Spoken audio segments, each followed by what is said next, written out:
Hello friends, तो इस video में आपका बहुत ही वेलकम है। और इस वीडियो में हम बात करने वाले हैं IUPAC नॉमेनक्लेचर के बारे में। दोस्तों, इस वीडियो में हम जानेंगे कि ऑर्गेनिक केमिस्ट्री, ऑर्गेनिक कंपाउंड्स का IUPAC नॉमेनक्लेचर आखिर किस तरह से किया जाता है। तो फ्रेंड्स, सबसे पहले आपको IUPAC नॉमेनक्लेचर जानने से पहले आपको पता होना चाहिए कि IUPAC का फुल फॉर्म आखिर क्या होता है। तो दोस्तों, IUPAC का फुल फॉर्म आप नोट डाउन कर लीजिए। वो होता है फ्रेंड्स, कई बार IUPAC का फुल फॉर्म भी पूछ दिया जाता है वाइवा या फिर किसी भी प्रकार के इंटरव्यू में। तो आपको सबसे पहले पता होना चाहिए कि IUPAC का फुल फॉर्म होता क्या है। International union of pure and analytical chemistry. ये IUPAC आखिर है क्या चीज़। तो दोस्तों, IUPAC एक ऑर्गेनाइजेशन है जो कि केमिस्ट्री के नियमों को बनाता है। किसी भी नियम या रूल कब तक चलेगा, कैसे चलेगा, इसको डिसाइड करने वाले ऑर्गेनाइजेशन को ही हम IUPAC का नाम देते हैं, जो पूरी दुनिया में केमिस्ट्री के नियम या फिर जितने भी प्रकार के रूल्स आते हैं उसको कंट्रोल करने का काम करते हैं। अब तो फ्रेंड्स, सबसे पहले हम IUPAC नामकरण के रूल्स को समझेंगे। तो रूल्स को समझने का जो सबसे पहला रूल्स होता है वो होता है आपका सबसे लंबी कार्बन श्रृंखला का चयन। ठीक है, हम सबसे पहला काम क्या करेंगे IUPAC में, सबसे पहले आपको सबसे लंबे लॉन्ग कार्बन चेन को सेलेक्ट करना होगा। तो ये सबसे पहला रूल होगा। दूसरा जो रूल होगा वो होगा कि नंबरिंग करना। ठीक है ना, कार्बन की नंबरिंग करना, ये दूसरा नियम है। कार्बन की क्या करना, नंबरिंग करना। तीसरा नंबर है कि हम नंबरिंग उधर से स्टार्ट करेंगे जिधर से क्रियात्मक समूह क्या हो, नज़दीक पड़े। तो इसको भी हम लिख लेते हैं, नंबरिंग उस कार्बन से स्टार्ट करते हैं जहाँ से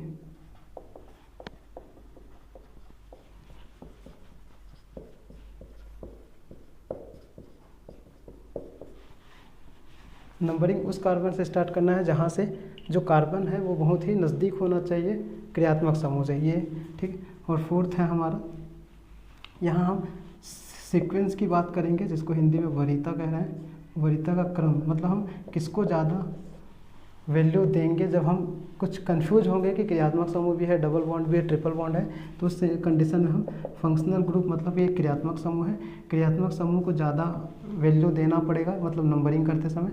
उसके बाद हम बात करेंगे डबल बॉन्ड की। डबल बॉन्ड के बाद हम बात करेंगे ट्रिपल बॉन्ड की। और ट्रिपल बॉन्ड के बाद आएगा आपका साइड ग्रुप।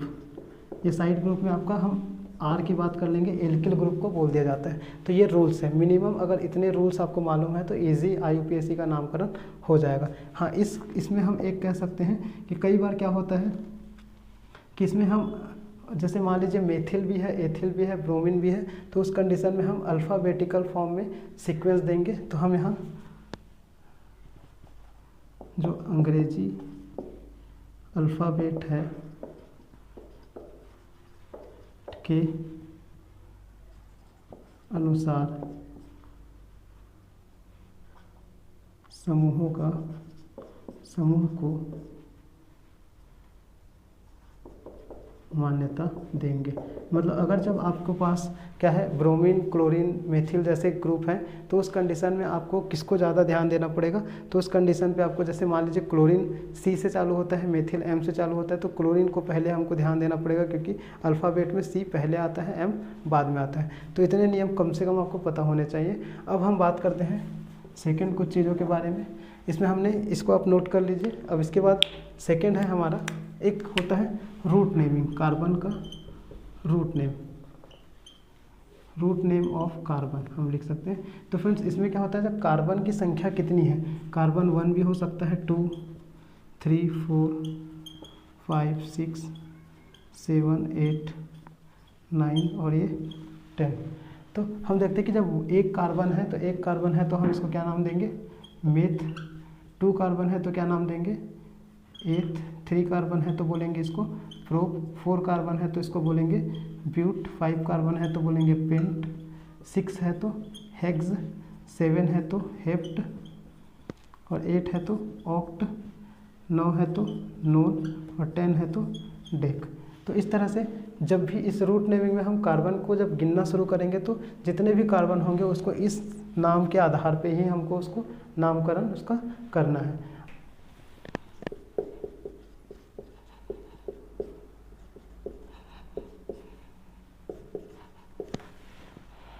तो फ्रेंड्स अब हम एल्किल ग्रुप को समझेंगे। एल्किल ग्रुप क्या होता है कि जब भी मेथेन से एक हाइड्रोजन को अलग कर दिया जाता है या एल्केन से एक हाइड्रोजन को कम कर दिया जाता है तो एल्किल ग्रुप हमें मिलता है। तो आप याद रखिए कम से कम CH3 जिसको हम नाम देते हैं मेथिल बोला जाता है, इसको C2H5 को क्या बोला जाता है, एथिल बोला जाता है, और C3H7 को क्या बोला जाता है, प्रोपिल बोला जाता है। इसके आगे भी है लेकिन हम केवल इतने को ही ध्यान रखेंगे। तो जब भी आपको एल्किल ग्रुप मतलब R की बात हो तो कम से कम मेथिल, एथिल और प्रोपिल तो पता होना ही चाहिए। तो इतना आपको कम से कम क्लियर रहेगा रूल्स, तब जाके आपका जो IUPAC नाम है बहुत ही अच्छे से बनेगा। ठीक है, फंक्शनल ग्रुप में भी आपको पता होना चाहिए कि एल्कोहल है तो OH होता है, कीटोन है तो CO होता है, तो वो भी कम से कम 5-6 फंक्शनल ग्रुप आपको पता होने चाहिए। हम यहाँ उसको भी लिखवा देते हैं कि क्रियात्मक समूह, क्रियात्मक समूह जिसको फंक्शनल ग्रुप भी कहते हैं। फंक्शनल ग्रुप क्या होता है, जब OH होता है तो इसको हम क्या बोलते हैं, हाइड्रोक्सी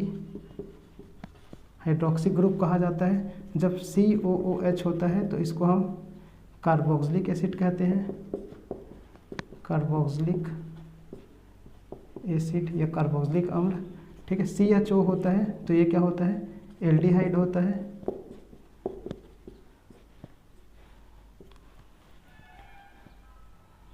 C+O होता है तो ये क्या होता है, कीटोन होता है। ROR होता है तो ये होता है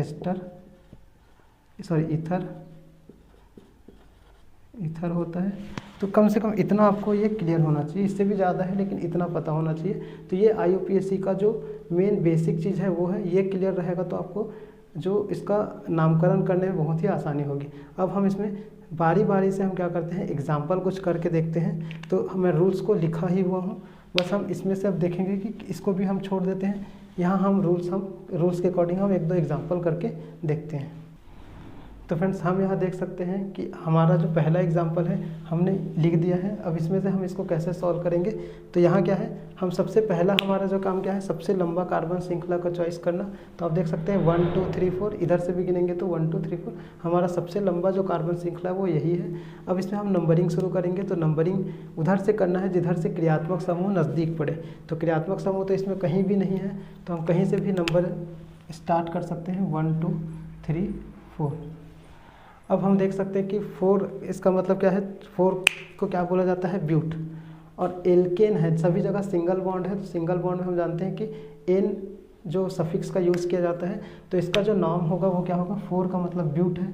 तो हम देख सकते हैं कि नॉर्मल ब्यूटेन बोल देंगे, क्योंकि ये सीधा चैन है तो हम इसको क्या बोलेंगे, नॉर्मल ब्यूटेन। हमने इस तरह का एग्जाम्पल इसमें किया। तो फ्रेंड्स अब हम देखते हैं इन चारों का नामकरण हम करके देखते हैं। तो रूल्स हमें पता चल चुके हैं। सबसे पहला हम क्या करेंगे, अब इस वाले को बना के देखते हैं। तो इसमें हम देखते हैं कि सबसे पहले हम सबसे लंबे कार्बन चैन को सेलेक्ट करेंगे। तो सबसे लंबा कार्बन चैन हमको किधर से मिल रहा है, तो आप देखिए 1 2 3 4 5, इधर से भी अगर मैं काउंट करूँ तो 1 2 3 4 5। तो हमने एक लंबे कार्बन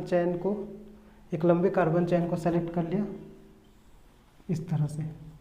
ये मान लीजिए हमने इस सबसे लंबे कार्बन चैन को हमने सेलेक्ट किया। अब इस लंबे कार्बन चैन में हम सबसे पहला काम क्या करेंगे, नंबरिंग हमको करना है। तो नंबरिंग हम उस तरफ से करेंगे जिधर से हमारा या तो क्रियात्मक समूह मतलब functional group, double bond, triple bond या फिर साइड ग्रुप नज़दीक पड़े। तो हम देख सकते हैं यहाँ साइड ग्रुप नज़दीक इधर से पड़ेगा, मतलब इस तरफ से अगर हम गिनती शुरू करेंगे तो साइड ग्रुप हमें इधर से नज़दीक पड़ेगा। तो हम गिनती भी यहीं से शुरू करने वाले हैं। तो ये 1, इसको 2 3 4 और ये 5। तो आप देख सकते हैं कि सेकेंड नंबर पे हमारा क्या है, मेथिल ग्रुप है, जबकि टोटल कितने कार्बन है, 5। तो हम यहाँ क्या नाम देंगे, इसका जो नाम होगा वो होगा 2 मेथिल। यहाँ हम लिख देते हैं 2 मेथिल, और टोटल कितने हैं, 5 है। तो हम 5 को क्या नाम देंगे, 5 के लिए पेंट यूज़ होता है, तो 2 मेथिल पेंटेन इसका नाम हो जाएगा। अब हम सेकेंड की बात करते हैं। तो इसको भी हम देखते हैं कि सबसे लंबा कार्बन चैन हमको क्या मिलने वाला है। तो 1 2 3 4 5, 1 2 3 4 5, अब किधर से भी काउंट कीजिए 5 ही आने वाला है, तो हम सीधा सीधा ही ले लेते हैं। हमने इसको सेलेक्ट किया। अब इसमें से हम नंबरिंग किधर से स्टार्ट करें, तो जिधर से साइड ग्रुप नज़दीक पड़े, इधर से करने पर दूसरे और तीसरे नंबर पे मिल रहा है, जबकि इधर से मैं करूँगा तो 1 2 तीसरे और चौथे नंबर पे मुझे साइड ग्रुप मिल रहा है। तो हमको पता है कि नज़दीक किधर से होगा, इधर से।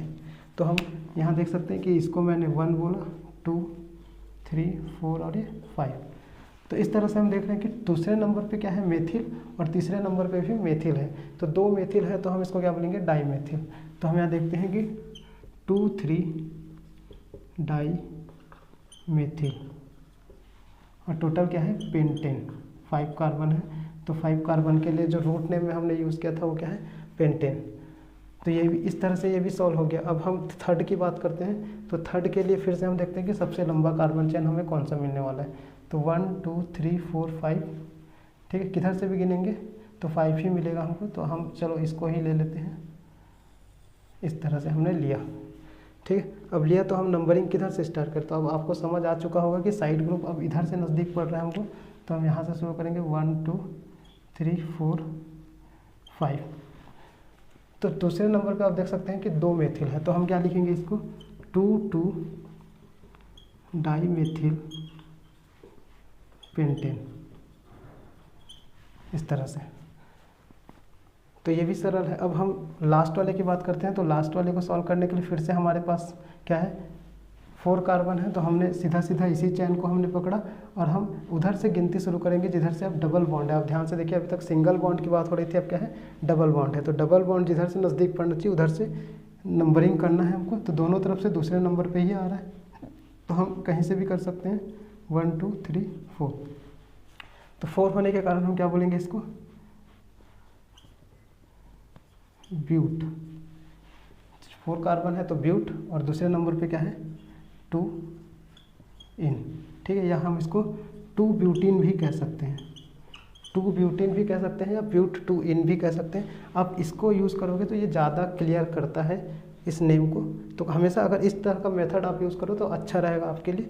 तो इस तरह से आज के इस वीडियो में हमने बहुत ही सिंपल IUPAC नाम को यूज़ किया। अगर आपको थोड़ा सा और एक्स्ट्रा लेवल का IUPAC नाम सीखना है तो उसके लिए आप क्या कीजिए, हमारे कमेंट बॉक्स में कमेंट कीजिए, ताकि हम आगे इसका जो एडवांस लेवल है IUPAC नेम का वो भी ला सके, ताकि आपको फंक्शनल ग्रुप वाले जो कंपाउंड है उसका भी नामकरण आसानी से समझ आ सके। तो इसी तरह से और भी वीडियोस आप देख सकते हैं जाके। ऑर्गेनिक वीडियो के IUPAC नामकरण वाले इस पार्ट में, इस वीडियो में इतना ही। मिलते हैं नेक्स्ट वीडियो में।